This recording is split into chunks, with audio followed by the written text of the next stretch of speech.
Hello बच्चों, इस video में हम सीखेंगे सेफ्टी रूल्स। मेरे पास क्लास थर्ड की बुक है जिसका थर्ड चैप्टर ही इस वीडियो में हम हिंदी में समझेंगे।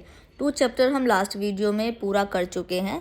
लिंक आपको डिस्क्रिप्शन बॉक्स में भी मिल जाएगा और प्लेलिस्ट में भी आपको वीडियोस मिल जाएंगी, चेक कर लीजिएगा। शुरू करेंगे बच्चों। तो चैप्टर नंबर 3 का जो नेम है वो है सेफ्टी रूल्स, यानी कि सेफ रहने के क्या क्या तरीके हैं। तो चलिए शुरू करते हैं।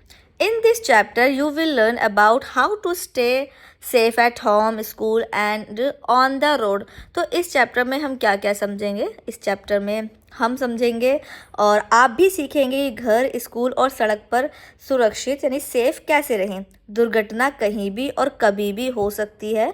यदि हम लापरवाह हैं या फिर लापरवाही करें तो सुरक्षा का अर्थ है खतरे या किसी अन्य दुर्घटना से बचने के लिए सावधानी बरतना। हम थोड़ी सावधानी और सतर्कता के साथ कई दुर्घटनाओं से बच सकते हैं। तो इस चैप्टर को मैं आपको हिंदी में समझाने वाली हूँ, आपको बिल्कुल ध्यान से समझना है और रीडिंग आपको फर्स्ट कर लेनी है। तो चलिए देखते हैं आगे। सेफ्टी एट होम, घर पर हम सुरक्षित कैसे रहें, यानी घर पर हम अपनी सुरक्षा कैसे करें।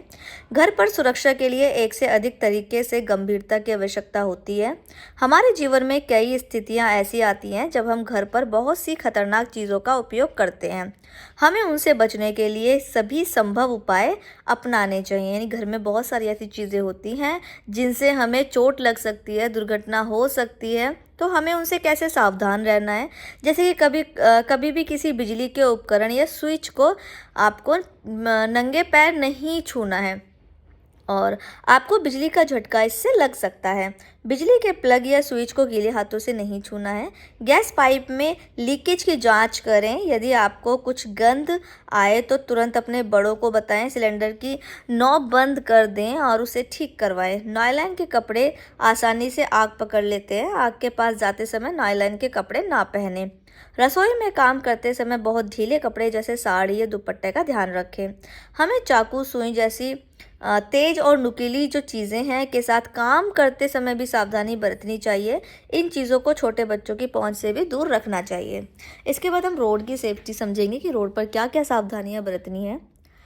हमेशा फुटपाथ पर चलना है, हमेशा फुटपाथ पर चलना चाहिए। सड़क जेब्रा क्रॉसिंग से ही पार करें, तभी पार करें जब रास्ता साफ हो और दोनों तरफ कोई वाहन ना आ रहा हो, यानी दोनों साइड देखकर तब सड़क पार करनी चाहिए, वो भी जेब्रा क्रॉसिंग से। ट्रैफिक लाइट का पालन करें और सड़क पार करने से पहले दोनों तरफ देखें। सड़क पर कभी न खेलें, यह आपके जीवन के लिए खतरनाक हो सकता है। चलती बस से अपने शरीर का कोई भी हिस्सा बाहर ना निकालें, क्योंकि क्या होते हैं जो बच्चे होते हैं वो जब बस में बैठे हैं, कार में बैठे हैं, तो वो अपने हाथ आगे करते हैं, फेस आगे करते हैं। तो ऐसा नहीं करना है। कोई भी बॉडी पार्ट आपको खिड़की से बाहर नहीं निकालना है। दोपहिया वाहन चलाते समय हेलमेट पहने, यानी जब आप बाइक, स्कूटर, स्कूटी पर जा रहे हैं, यानी ऐसे खुले वाहन पर जा रहे हैं तो आपको क्या पहनना है? हेलमेट पहनना है। यह आपको सिर की चोट से बचाता है। अगर कार में जा रहे हैं तो सीट बेल्ट जरूर पहने। दुर्घटना की स्थिति में सीट बेल्ट जान बचाती है। बाइक चलाते समय हेलमेट पहनने से सिर में चोट लगने का खतरा 85% तक कम हो जाता है। सेफ्टी स्कूल, यानी सेफ्टी एट स्कूल, यानी स्कूल में क्या क्या सेफ्टी रखनी है। स्कूल में आप अलग अलग आदतों और व्यवहार वाले कई बच्चों से मिलते हैं। आपको सभी के साथ में शांत और मिलनसार रहना चाहिए। नए छात्रों को परेशान ना करें। एक दूसरे पर चौक या कागज के गोले ना फेंकें। डेस्क और टेबल पर कूदे या खेले नहीं। सीढ़ियों पर दौड़े नहीं। तो ये जो है आपको स्कूल में भी ऐसे ध्यान रखना है कि आपको स्कूल में जो है बेंच पर नहीं चढ़ना है, शोर नहीं मचाना है, कोई भी सामान का नुकसान नहीं करना है, वॉल पर नहीं लेना। तो ऐसे बहुत सारे बेसिक रूल्स भी होते हैं जो साथ साथ में दुर्घटना से बचने के लिए आपको जो सेफ्टी रखनी है वो तो रखनी है, लेकिन कुछ जो रूल्स हैं वो भी फॉलो करने हैं। तो देखिए बच्चों, यहाँ पर हो गया है पूरा चैप्टर। आई होप आपको समझ में आ गया होगा। इसके बाद दिए हुए हैं बुक वर्क, जो कि अब हम आगे करेंगे।